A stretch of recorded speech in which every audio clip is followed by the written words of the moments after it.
Hi, welcome everybody to this CEU Executive MBA Open Day live from Tirana and Cairo, Egypt.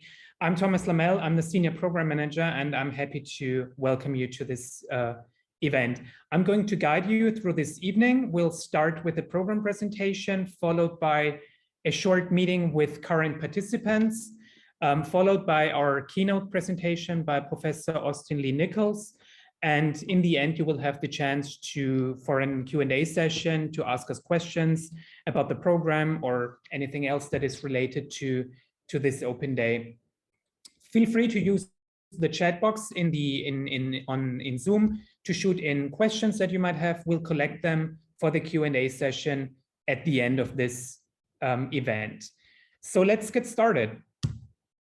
So the problem you're facing these days is the question, is an MBA still worth it?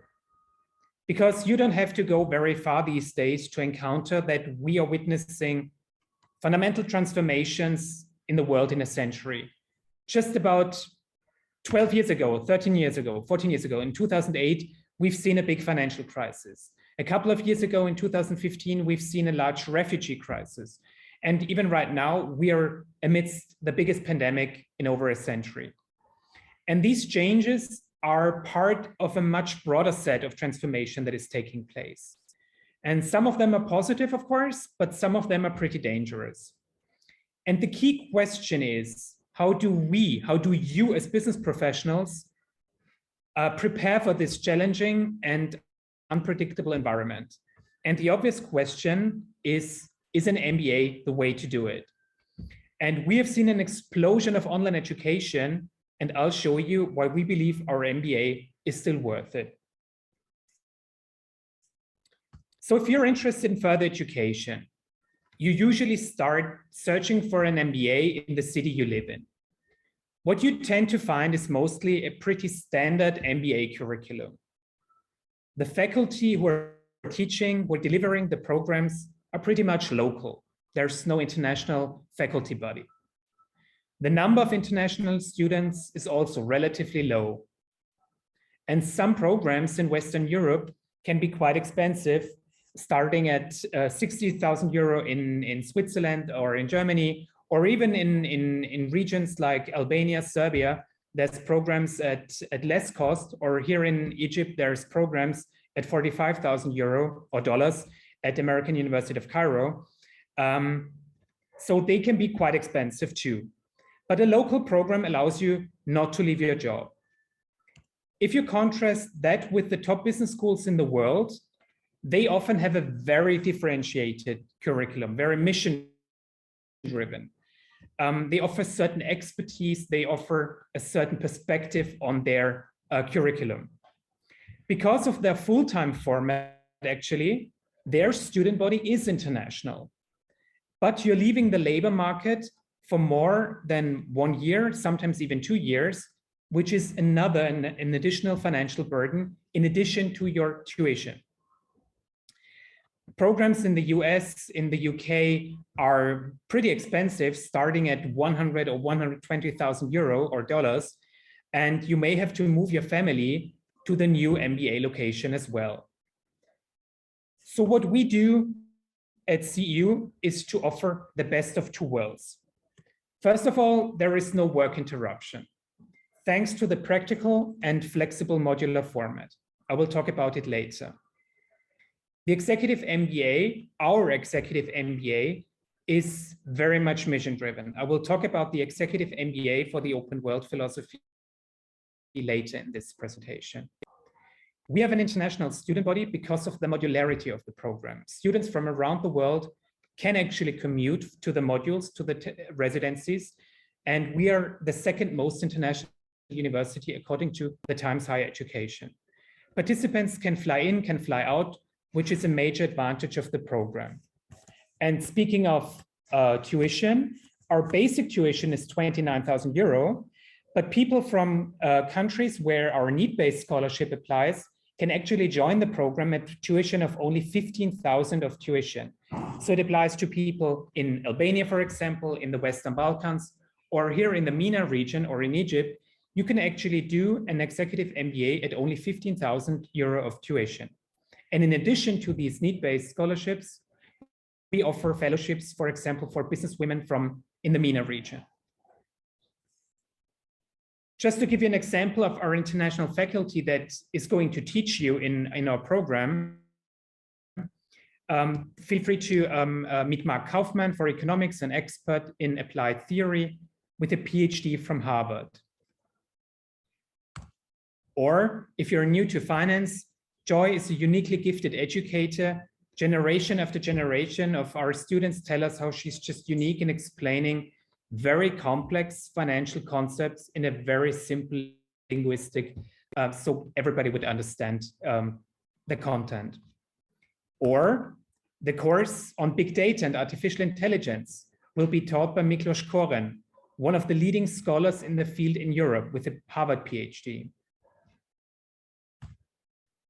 Another expert on the future of work, on automation, artificial intelligence and robotics is Professor Sofia Barani with a PhD from London School of Economics. Another expert in his field is our faculty director, Maciej Kiślowski, who is present tonight on Zoom and he will engage with you later. And with a GSD degree from Yale, an MBA from INSEAD, and an MPA from Princeton. He's an expert on regulation and non-market strategy. Or Professor Aisu Senius with a PhD from Florida. She will talk about, she's an expert on marketing and emotional marketing in general.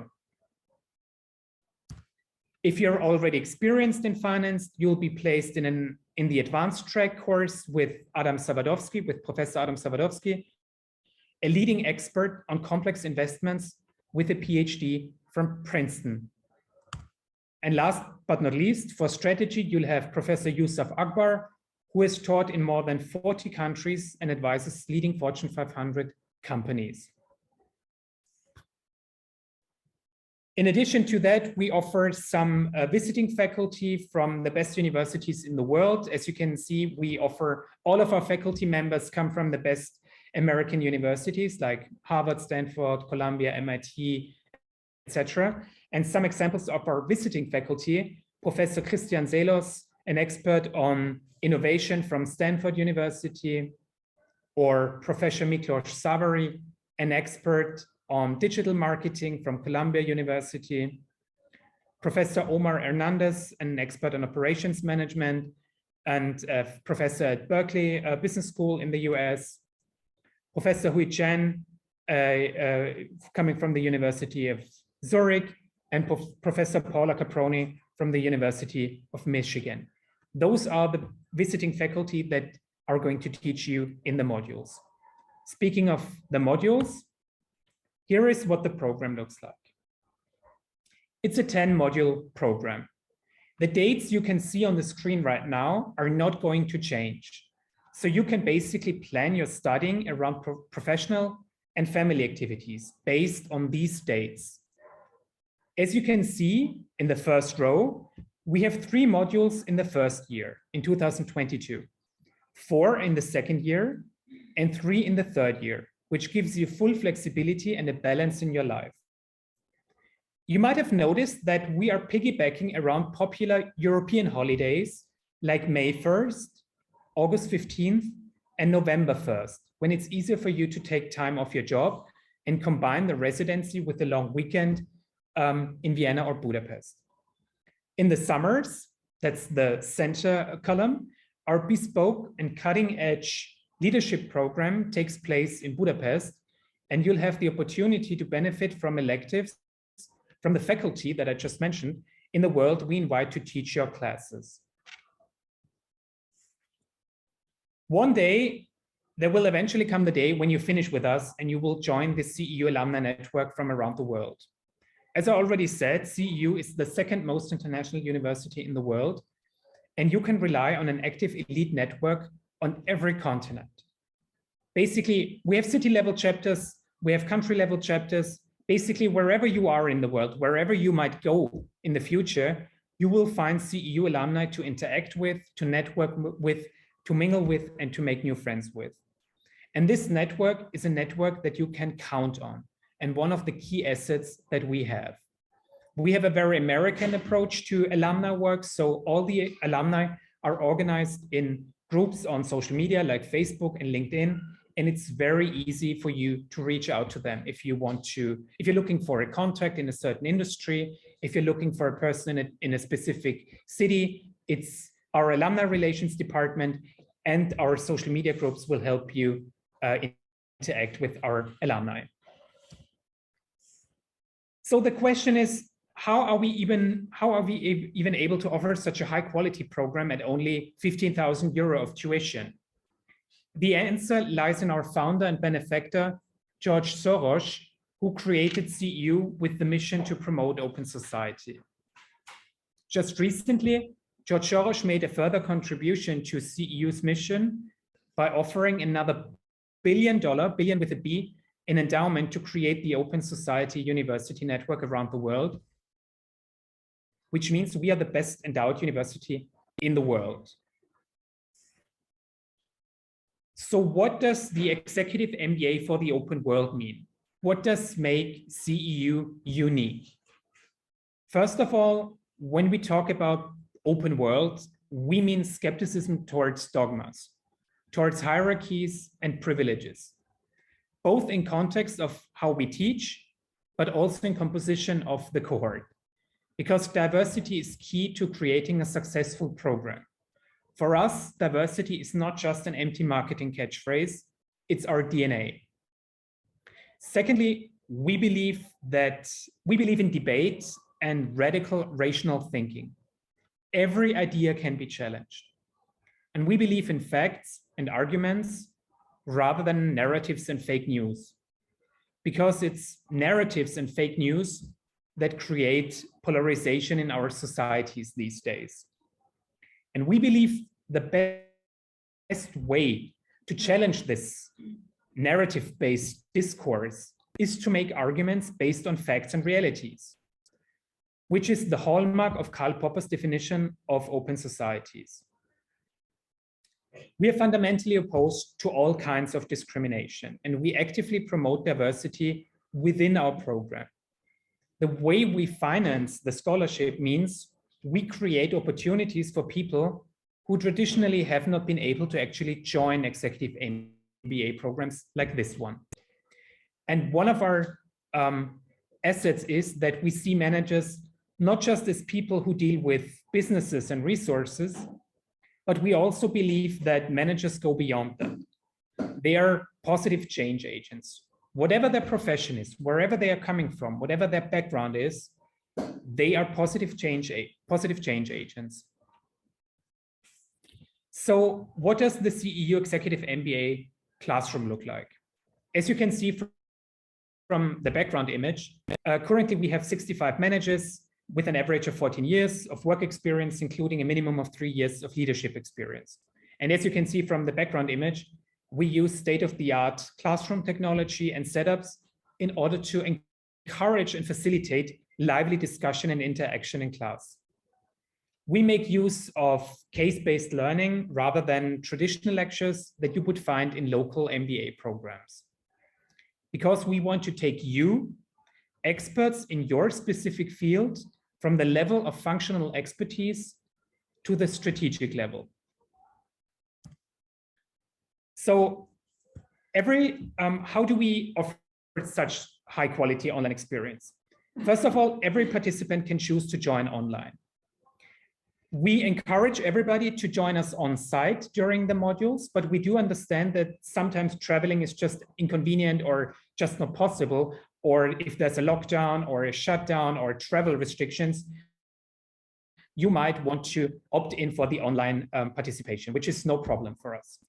We have invested in studio-grade microphones capturing lecturer and all participants, because the learning experience it's not just a one-way street from the lecturer to the student, but also among the fellows, among the students, and from the student to the teacher as well.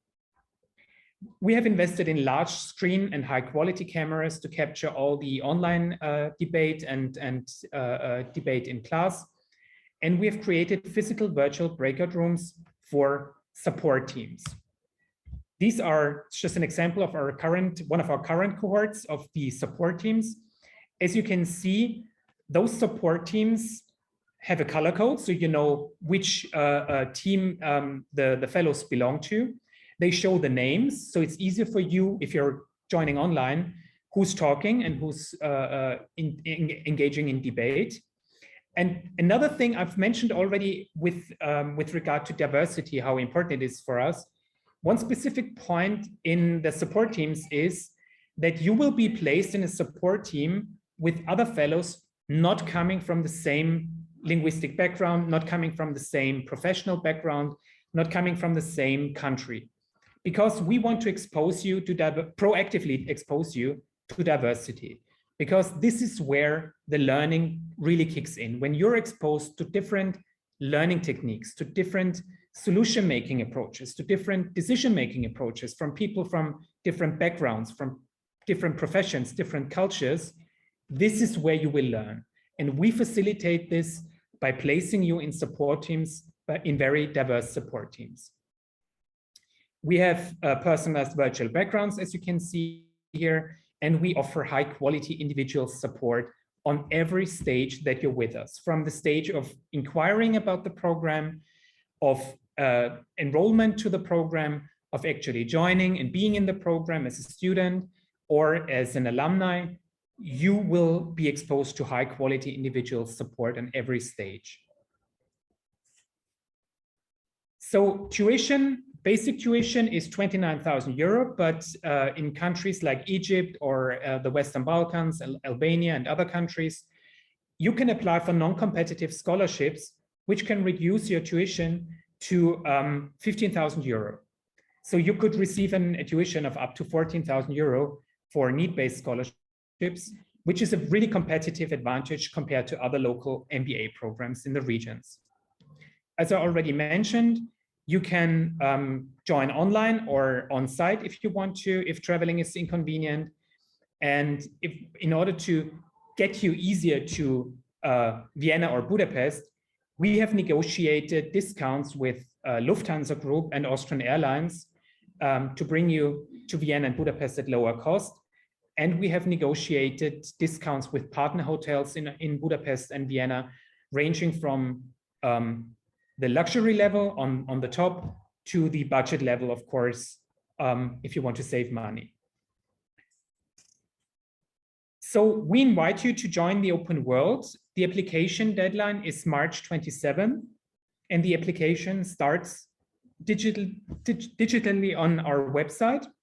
It's a full online application. However, I strongly encourage you to apply as soon as possible, because we have a first come, first served policy in our program. So the sooner you apply, the sooner you can reserve your study seat.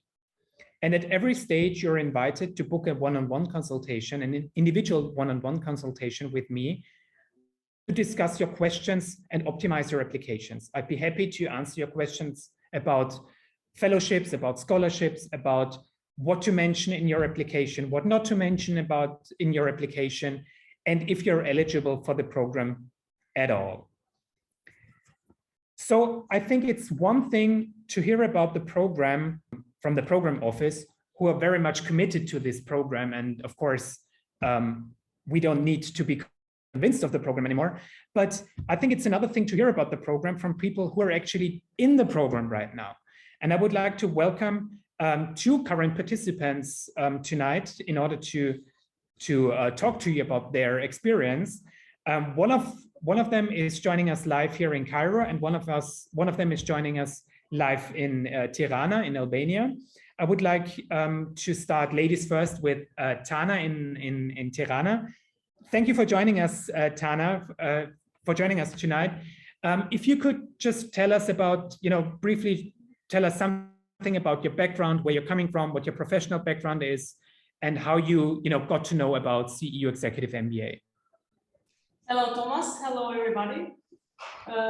Thank you for inviting first, and I'm really happy to be with you today here. I'm currently located in Tirana, and I'm working in a company where is service provider, managing and supporting telcos mostly, and public sector clients, of course. And when I decided to join CEU, well, honestly, first it was Thomas who convinced me very easily. And I'll say for many reasons, but I'll point out shortly just a few of them. First, honestly, it was the brand, because, you know, we were attracted by it. Going to university with a US one and located in the middle of Europe was really very convenient and very easily for us from the Western Balkan area and to go directly to Vienna and Budapest location. The other one, the reason which is really important, was the high level of academic professors. And the way we are getting knowledge in practice is really, really very interesting. The other reason, which really you will see each of you who will decide to join CEU, is a great diverse team of new colleagues, which we know people now from all over the world.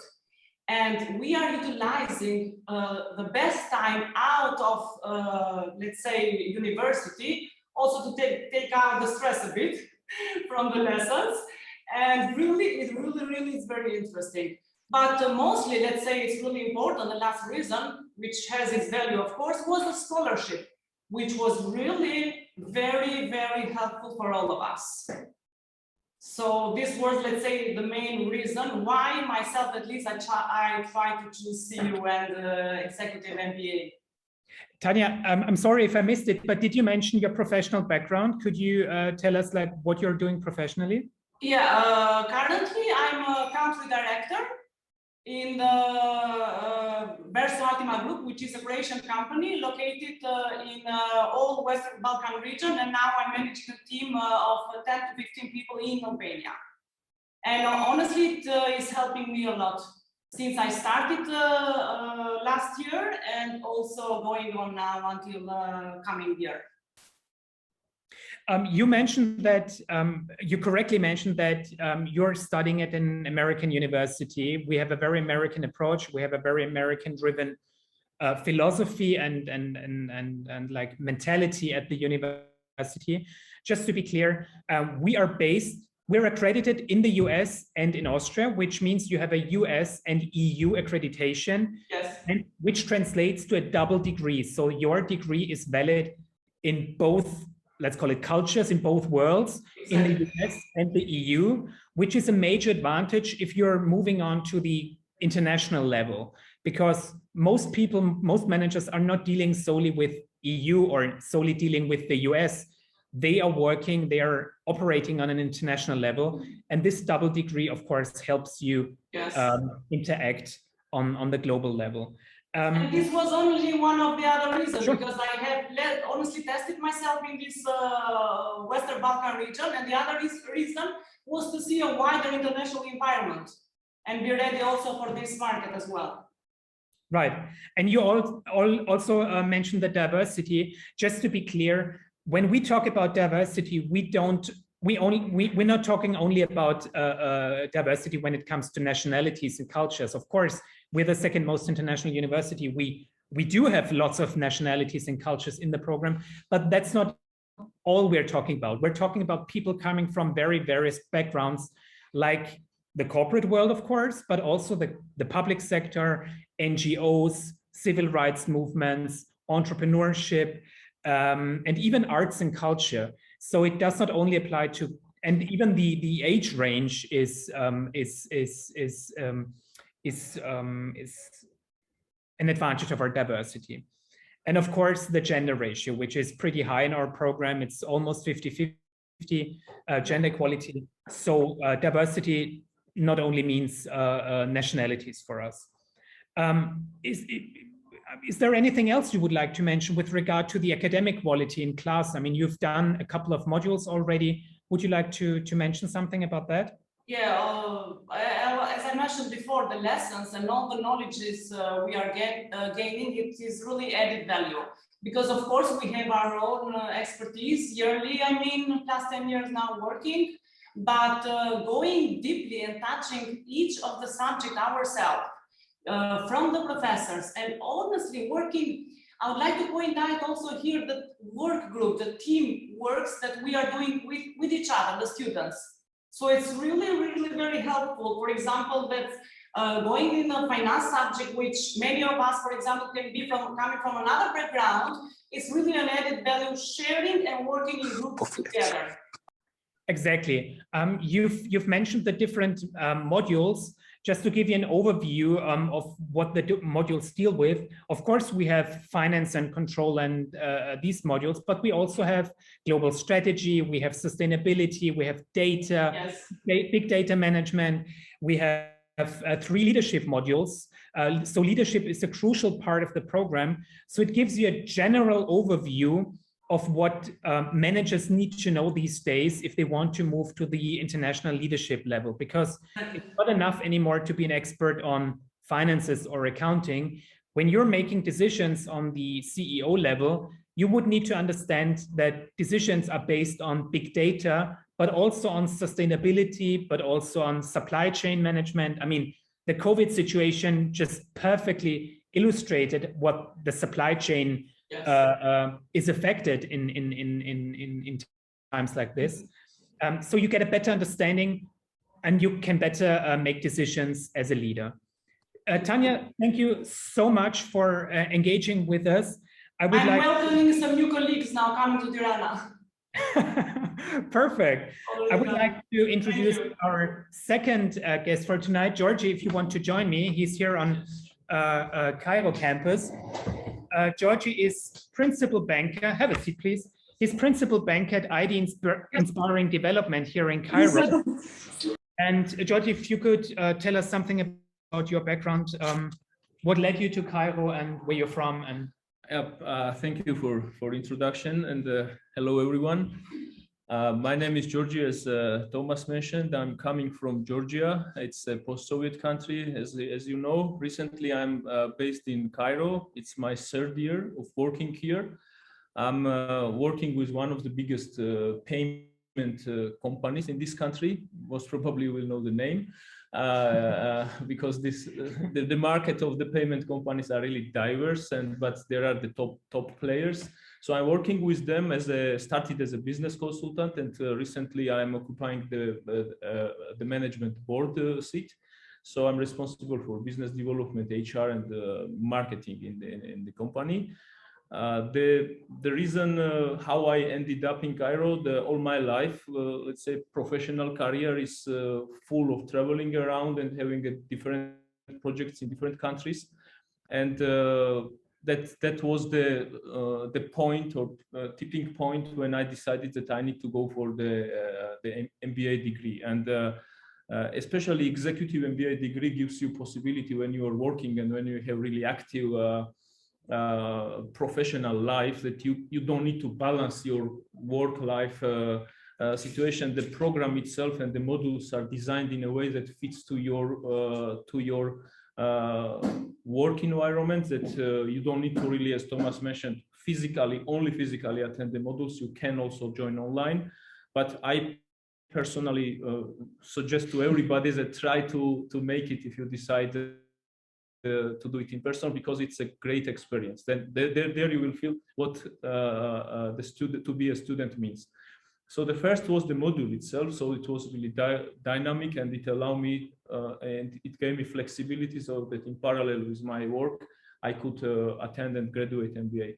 The second point was that this point was mentioned here, and it's really relevant for me because it gives me the European and US accreditation, which allows me and broadens my opportunities in order to work and to have a client not only on a European level, but also to have the contracts and work with the US companies as well. And the third point, which I want to stress as the reason I decided CEU, is that we discuss here the diversity, but I will share the practical, let's say, experience, because it's my 3rd year to study at CEU, and the diversity comes not only starts from the faculty first for me, because we are dealing with the faculty members or lecturers who have a strong academic background, plus there is a really good balance between the practitioners who are really doing the job, and plus we have this strong academic background people. Me personally, what I was really missing and looking forward from the academic knowledge is that I'm a practitioner person, and I want to really standardize and make all my practical knowledge supported by the academic way of thinking and more strategic way of thinking. And that was the third point which really made me to go for CEU. And as I mentioned, it's my third year, and I'm really enjoying, particularly the last year when the COVID was not really the challenge for us, and I managed to make a couple of modules in person, which was really pleasant. Both cities, Vienna and Budapest, are really cool to study and to stay at, and the people around are really welcoming and supportive. From day one, when I decided to apply to the program, Thomas and Dakos was really very supportive. So even so the whole process went online for me, I did not have any questions or any issues how to do this, how to apply for the program, what are the documentation. So all this administration job was done pretty cool and pretty easy. So I think you mentioned very good points, like the academic quality of our faculty. I mean, I already showed you. I mean, that's proven. I think the more logistical, more practical argument is the balance that you mentioned. Just to be precise here, it's a modular format, so you're not giving up your job. You're not moving to. I mean, you can move to Vienna, of course, but you're not required to move to Vienna for the program because it's not a full-time format. You can do it. There's no work disruption. You can do it beside your job. You will be on your job, and only for the modules, on average 3 times a year, you will travel to Vienna or Budapest or do it online, and you will immerse yourself to this academic excellence in our modules. And the second thing that you mentioned is COVID. I'm not going to comment on COVID anymore because I'm pretty sure I have received questions about the COVID situation, which we are going to deal with at the end of the session in the Q&A. It's always a question, so we're going to talk about it later. Is there something else you would like to mention? Well, just experience, because I was more concentrating on the pre-decision making factors, which really pushed me to go for CEU.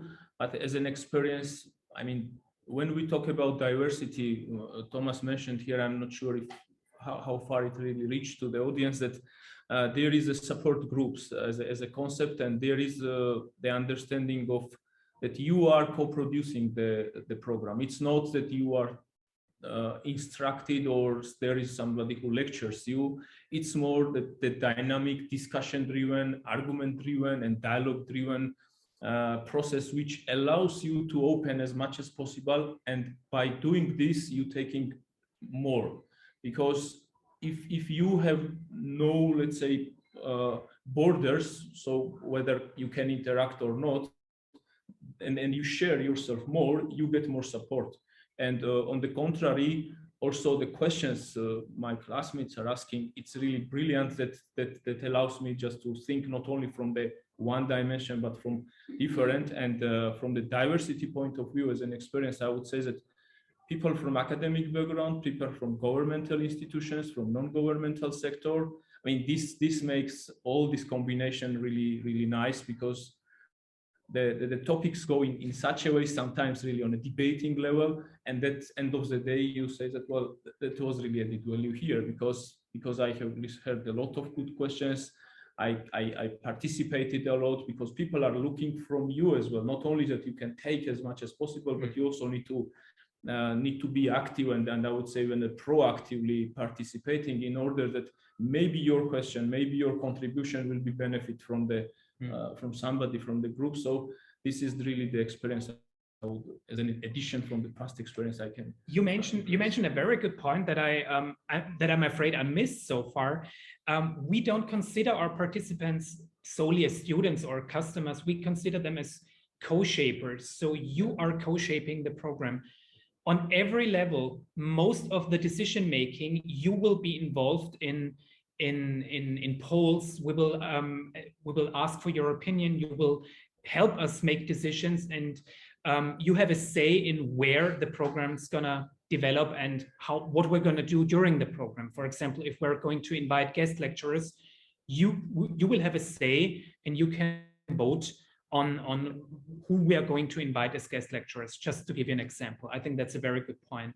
Yeah, that was really cool, because we used this option several times. So whenever you want to really bring your voice up to faculty level, that there are some changes needed, there are some more strategic level support needed, then there is a class representatives. In our case, we are over 50 classmates, and we have 3 class representatives whom you can reach at any time. And then there are the polls and voting point, that this is the one voice from the cohort. It's not like one person wants to change something, but it's more the group dynamics, that what group really wants to change.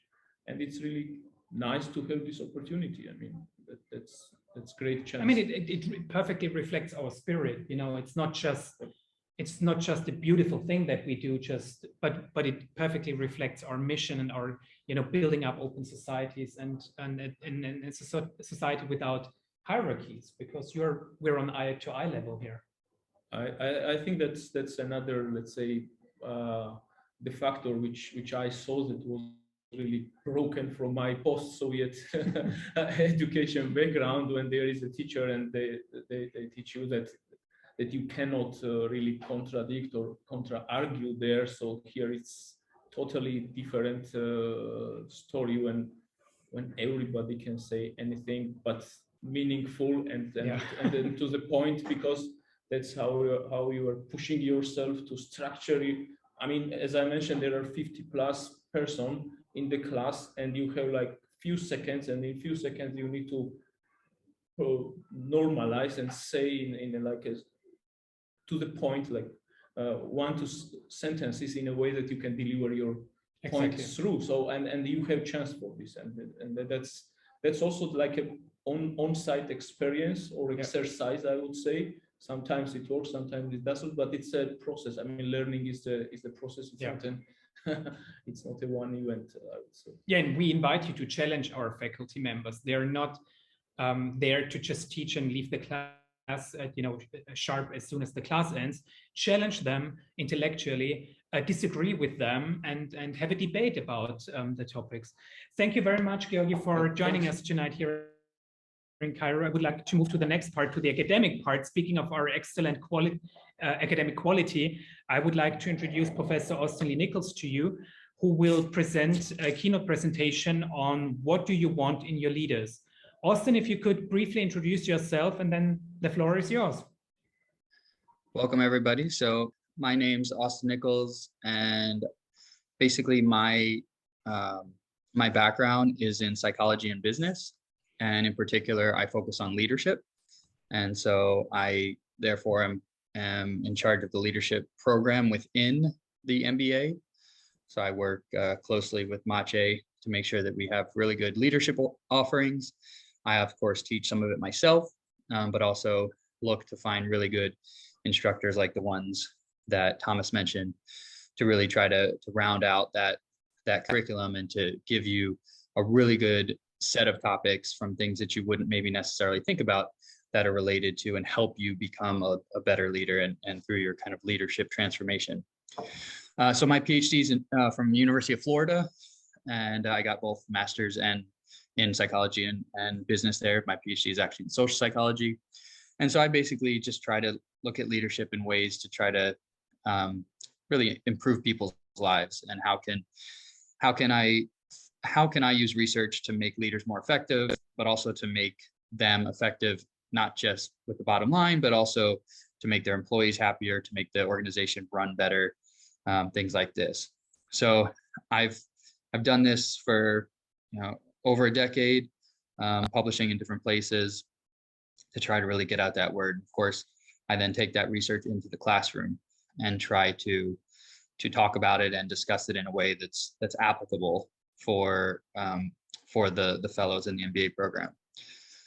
So with that said, I want to just talk a little about some of my research, but also kind of introduce just some general ideas of leadership. hopefully give you a little something to leave tonight with. So basically, when we talk about leaders, the question I ask is, what do you want in your leaders? So I found when I came into this about 15 years ago, I realized that people weren't asking what people wanted. They were just asking what people expected. Like, what do you think a leader's like? Or what would you expect if you ended up in a certain role, what your leader would be like? And not to take anything away from that, because there's a lot of research to suggest that matters. So if you, for example, expect something out of your leader and you get something else, that does matter, even if that's not necessarily what you want. But I thought a much simpler and maybe more effective question could be just, what is it that you want in your leaders?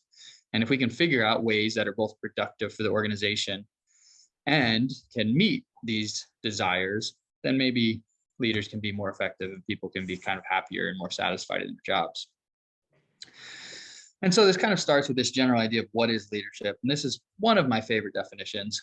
And it's just simply the ability to influence a group towards the achievement of a vision or set of goals. Okay, so I don't want to get too, glorified on leadership, but I also don't want to get too process oriented. It's basically somebody who's bringing the group in the right direction. Okay, that's what leadership is, and takes many different forms. There are many ways to be a good leader, but that's kind of the guiding principle there. And so what I'm going to do over the next 15 minutes or so is kind of chat about where leadership research started and has kind of come to, and then hopefully give you just a little bit about some of my own research to give you an idea of kind of some of the things that we talk about in the leadership program, and just in general kind of things that I do and I focus on. And the first is this idea of leader behavior. The gist of this is that from the very beginning, over 100 years ago, people said, well, what is it that makes a good leader? And the question was, okay, well, what is it that they do? And both Ohio State, who gets kind of more of the credit, but also University of Michigan, they did almost exactly the same study, looking at leaders all over and trying to figure out what behaviors they actually did. And what they found, interestingly, both Michigan and Ohio State, despite being very big rivals of each other, they actually came to similar conclusions. And that is that behaviors are either focused on the task or focused on relationships or the person.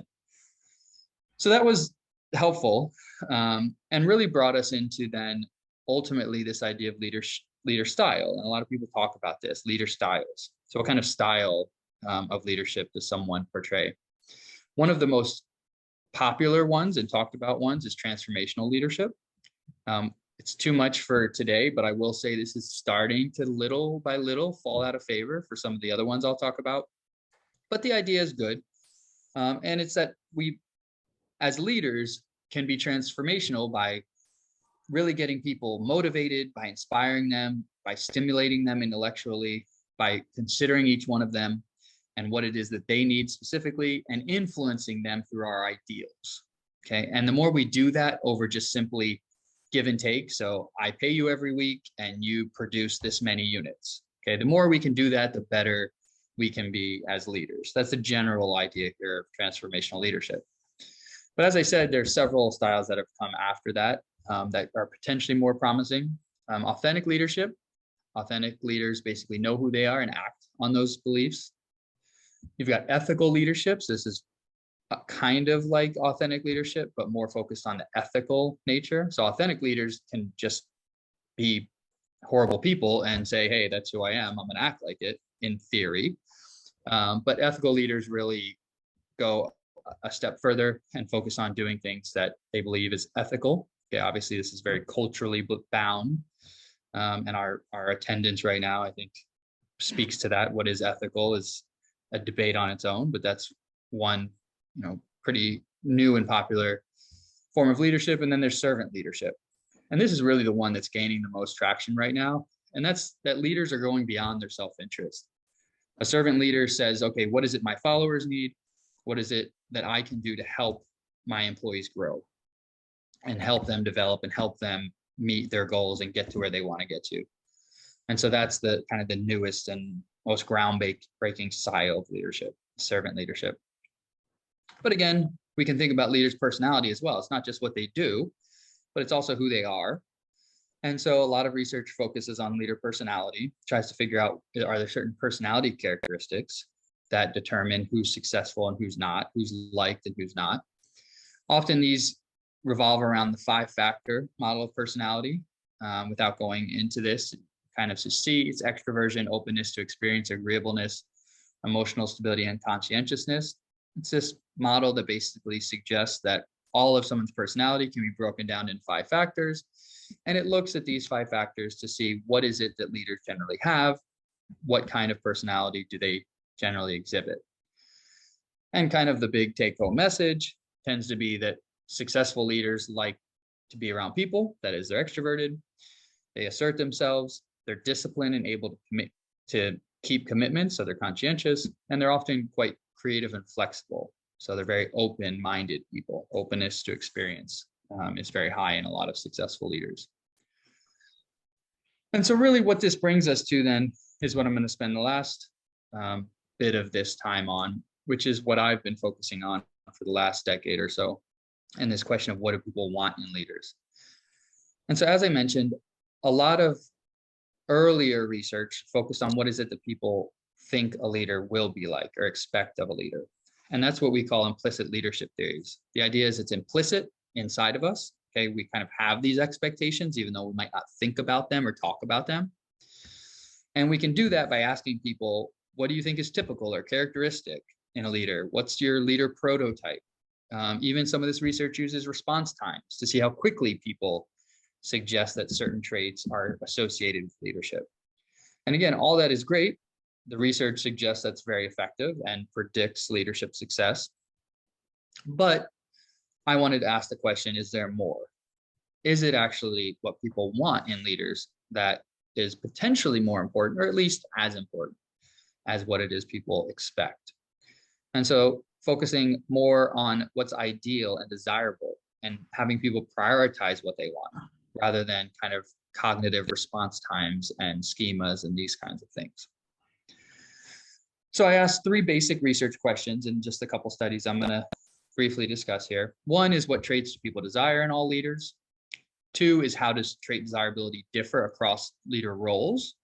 And then 3 is, trait desirability predictive of important organizational outcomes? And so the first idea there is that if this matters, it is important to understand if it's different for different leaders in different roles. Okay, and this goes to this idea of contingency theories. Without really talking about them much, you can kind of see this graph. It shows that what kind of leader you need or what their behavior looks like depends on the situation. Okay, this is a very complicated graph, but that's the simple take home of it. We also know that, for example, leader skills, depending on where you are in the hierarchy, depends on kind of what skills might be more used or more important for you. And so based off of this, I wanted to look at leadership level and see if there was a difference in this trait desirability. So low-level leaders, I figured because they have more contact with followers, interpersonal traits would be more desirable. High-level leaders have less contact, so maybe interpersonal traits aren't as important. So people want more kind of dominant and decision-making related traits. So what I did is in 2 studies, one very kind of quick, small study with some undergraduates. I said, okay, these people have very little leadership experience. I want to know, before you even get into the workplace, what is it that you want in a leader? Just, what does your ideal look like before you get kind of tainted or otherwise influenced by your experience?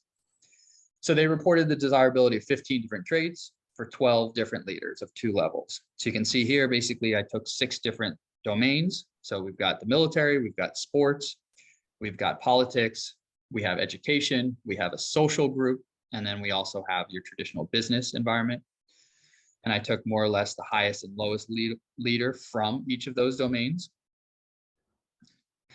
And I did the big 5, like we just talked about. So they rated each of these 5, how desirable they were. Then interpersonal traits, those included compassion, cooperativeness, supportiveness, trustingness, and trustworthiness. Dominance-related traits, okay, of ambition, assertiveness, confidence, and courage. And then intelligence, which it's not a personality trait, but it's a trait, and it's been very, very well researched in the leadership literature. And so intelligence was also included.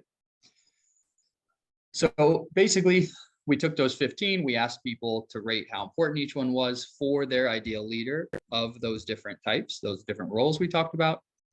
And we found two big things. One is that the traits weren't all the same, even though people could literally say, I want someone really high in all of these. They didn't do that. They did distinguish between the traits overall.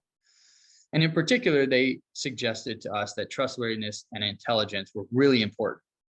So they really wanted leaders, regardless of the role, that were trustworthy and that were intelligent. In addition to that, we found that there was a big difference between low and high level leaders as far as which traits people desired. And here are just a few examples. So you can see here, this basically suggests that ambition, assertiveness, and courage were all desired more in high level leaders than in low level leaders. So fairly consistent with what we expected. And in general, people did differ their desirability based off of the role and of the traits used. So we then went a step further to study 2, and then really wanted to understand the importance of this and how this compares to the research that was already out there. So we took a little over 100 employees from around the world, and we basically asked them, tell us, based off these traits, how this first, how this represents your current supervisor. Second, how this represents what you think the typical person in that role is like. And third, tell us what you would want someone in that role to be like. Okay, so we asked them these 3 things about that same role, the role of their supervisor. And basically what this shows is that we found that the difference between what people wanted and what their actual supervisor was like predicted their job satisfaction, their interactions and their relationships with their leaders, that's essentially what LMX is, and their commitment to the organization. And that was even beyond what they expected. So what the difference between basically having someone that is like what you wanted them to be is more important than someone who's really meeting the expectations of what you came in expecting that person to be like. And so basically the takeaway is that we seem to see this core. Through other studies, we find ambition also looks to be important across leaders. But otherwise, it really depends on the role. So the take-home message would be, we generally want to find leaders that are ambitious. They want to be a leader. They're intelligent. They know what they're doing. And they're trustworthy. So people feel like they can actually trust them and rely on them. But beyond that, we really need to be looking at the role of the leader and understanding how the group that people are leading, how their desirability differs in that role, and to try to, as much as possible within kind of practical limitations, to meet those desires and to find a leader that is consistent with what people want their leader to be. Yeah, and so I'm going to continue looking at this in the future and kind of combining this with different ways of looking and answering those same questions. So thank you for your attention, and I'll be happy to field any questions. Thanks so much, Austin. You see, I mean, that's the beauty of my job, that I can interact with amazing colleagues like Austin, but it can be also part of your experience. I have a question from the audience. I am an introvert. Can I still be a successful leader? Austin, what do you think? Yeah, it's a great question. And I think it speaks to a larger part of, I would say, my message throughout the research, which is that your personality itself doesn't dictate whether you can be an effective leader or not. I think your personality facilitates how effective you can be in certain situations and with certain people, but also being a leader is about being flexible and being able to adapt to your environment, adapt to the people you're leading. So I think one of, to me, the easiest examples is in times of change and kind of chaos, certain leaders do an amazing job, and they literally make a career out of like bouncing around organizations in these times of chaos. But as soon as things calm down, they're not very effective. Like that's not their style, their thing. My message would be to encourage leaders to be flexible enough to be able to be the leader necessary in both of those situations. But I think you can see that some people just kind of play to their strengths and try to look for situations that match their leadership strengths. But I think we need more leaders that can actually be flexible, and regardless of their kind of innate or their traits, they can adapt and can create the behaviors and the situation, the context necessary to be successful in any situation. Other questions? Oh, there is another question. Maybe let me read it. Do you think that the leadership skills is a skill that we have since we are born, or whether it increases or decreases depending on your lifestyle, or can we gain it from work or study? Whether let's go to CU leadership program and get those skills, right? Yeah, well, I think we would all agree that clearly the CEU leadership program makes everyone more successful. But besides that, I think, it's another good question. It's the age-old question: are leaders born or made? And I think the way I see leadership, and I think the research would agree, at least to some extent, is that our life, everything we do, all the experiences we have, they all contribute to who we are, to our ability to understand and adapt to situations, to our ability to be able to communicate effectively with others. So many different leadership or things that are important to leaders in their day-to-day. And so are we born with leadership skills? Maybe to some extent, but I don't think that at all determines whether we become effective leaders. I think there's so much more that affects that. And I think development opportunities, I think we often glorify leadership too much as this thing that people have or don't, regardless of whether you're born with it or not.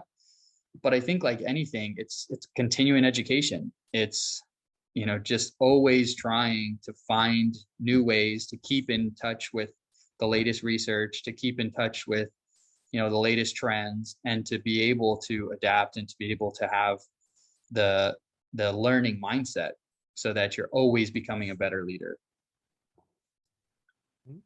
I would add to this question, when I was listening to your presentation, I actually was thinking about the flip side of this, which is whether the followers are born or made. And what I mean by that is, if we are, your research suggests that there are things that people want in leaders, yes, but like, what does it even mean? Yes, do they really want it? Like, is it like natural thing, or is it the society that tells them to want certain things in leaders? Yes, if leadership is influencing others, what is it that makes you be influenced? Yes, I mean, like, are we simply reproducing what the culture teaches us, whom we should be influenced by, or are there some more,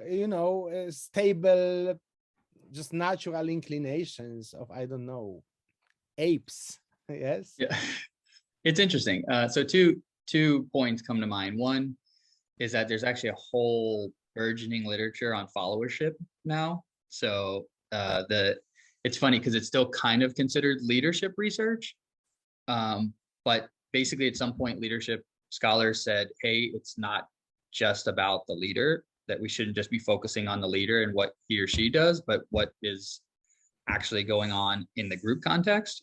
And so a lot of it does the exact same thing that traditional leadership research has done, but focuses on the followers. And so part of that is, what do leaders expect in their followers and these kinds of things? And that's potentially a place I might go in the future, is what do leaders desire in their followers? There's already research on kind of what do group members desire in each other, but that's one missing link. The other is experience does matter. So the one study, one paper I published actually looked at the effect of experience on people's desirability. And so we did find that there was actually an effect of the amount of leadership experience people had on what traits they were desiring. So there's definitely, this is not a static thing. And I think that's why if a company was asking me, okay, how do I use this? My simplest answer would be figure out what the desires of that actual group is that you're hiring a leader for. Okay. Forget about, the norms or kind of what maybe happens in one domain or another. It's about what those specific team members want in a leader, and then trying to match that without going to the extreme. I would never say like, oh yeah, as long as you just give the team what they want, everything's going to be great. No, that's clearly not the case. But I think it's an important variable that often goes neglected, is giving people the person that they kind of are looking for and might work best with. And then you can consider, the million other variables that are part of that selection process. Well, I would like to give everybody the recommendation, everybody who's interested in discussion like this, please apply for the CEU Executive MBA and engage with you personally on site in Vienna or Budapest. I mean, that's the easiest way, because this is just a 20-minute a brief show of what we can deliver, but I mean, there's way more that you could deliver in the module, and way more engagement and way more, insight that you could deliver. Thank you very much, Austin. I'm afraid in view of the time, we need to get to the Q&A session. I've collected questions from the audience from personal messages. And Maciej, if you're down, I would like to include you in answering these questions. The first question is basically an academic question. Is there a thesis, and how is the assessment being done? Are there any exams, etc.? Yeah, good question. So let's start from the second part. There are some exams. However, it's not like an exam when you sit in class and write an exam. We don't do that at all. When you come to the module, every minute is like planned, to the last minute. It's a very precious time for everybody. From Vancouver to Vladivostok, we have people coming in, and this is to exchange ideas, to have discussions like you have had a taste of, not to sit in a class and write an exam. When we have exams, and it's a minority of classes early in the program, we give you maybe 10 days where you can basically take the exam online at the time of your convenience. The only condition is once you start, you need to finish it in one go, but otherwise it's up to you when you do it. Most classes have projects, team projects.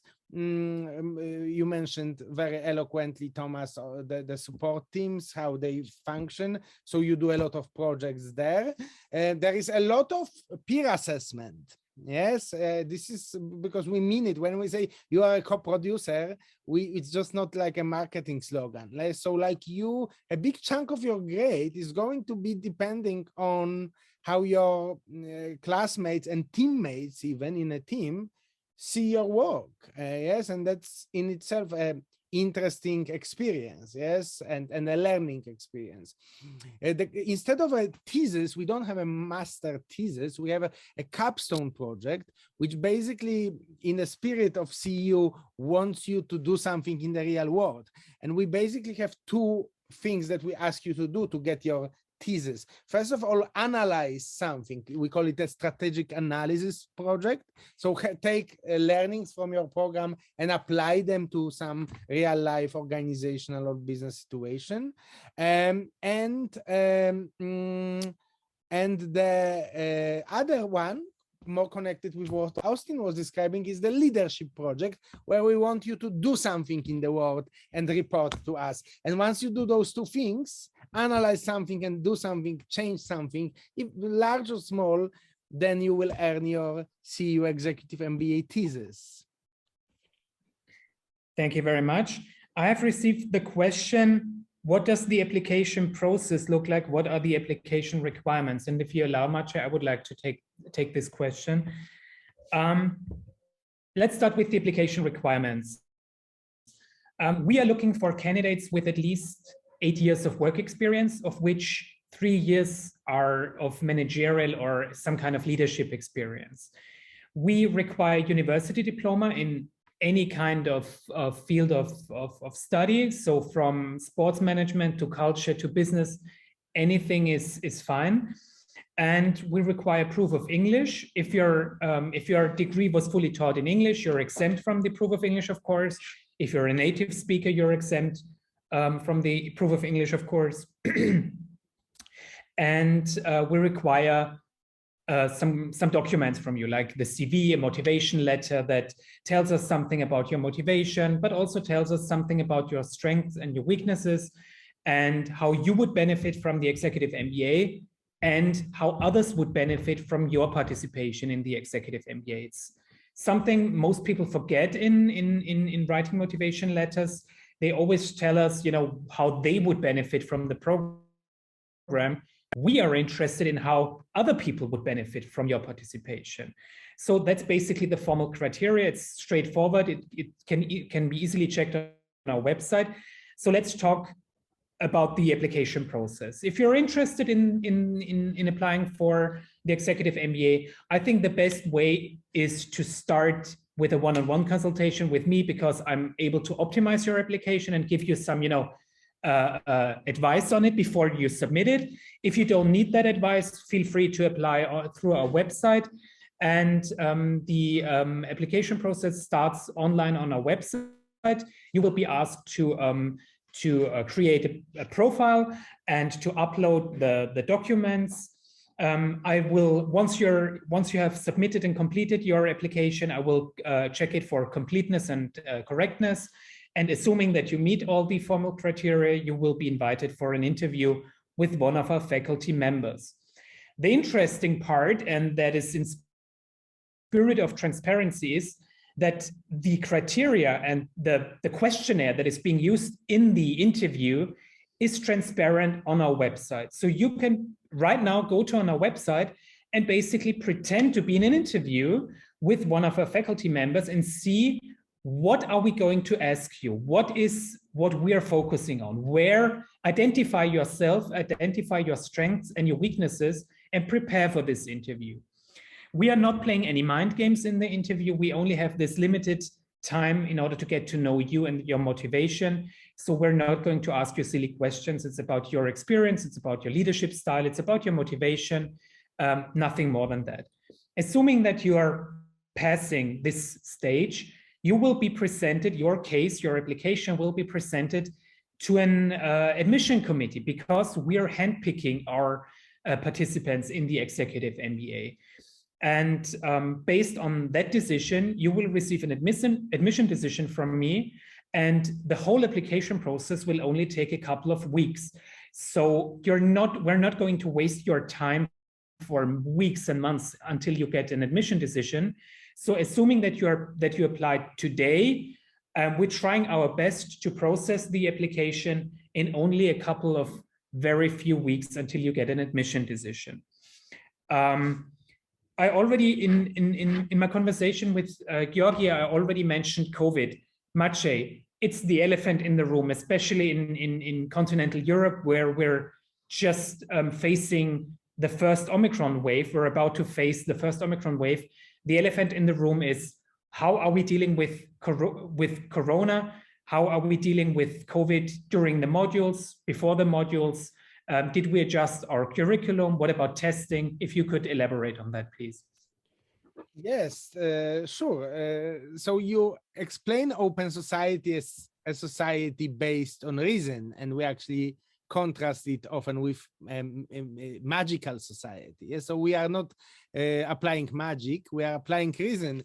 And reason means we need to live with COVID, and we need to provide this very personalized education, which means bringing you on campus whenever possible. It also means not ruining your program and interrupting your schedule when you can't come on campus. So if you have a module when you can't come on campus, we provide you the best in-class technology to participate. but we want you to be on campus. And when you are on campus, what do? We test. We relentlessly test. We've been the first university in Vienna that rolled out mass antigen testing more than a year ago. Maybe you've forgotten, but actually more than a year ago, it was the first antigen tests. Now, Vienna as a whole is moving to universal and free of charge PCR testing, and will be benefiting from it. That's part of the benefit of being in such a well-run global city. Frankly, so far in Europe the disease was seasonal, and the fact that we have our longest module in spring and summer, yes, as you saw from Thomas's presentation, also tremendously helps us proceed with the program as normal. Yes, and we didn't have a single infection since COVID started in our program. We had only one module which we needed to move fully online in winter 2020, and I of course know our competitors. I know the industry standards. Imagine if you were in a program that meets like every 3 weeks, yes, for like a weekend.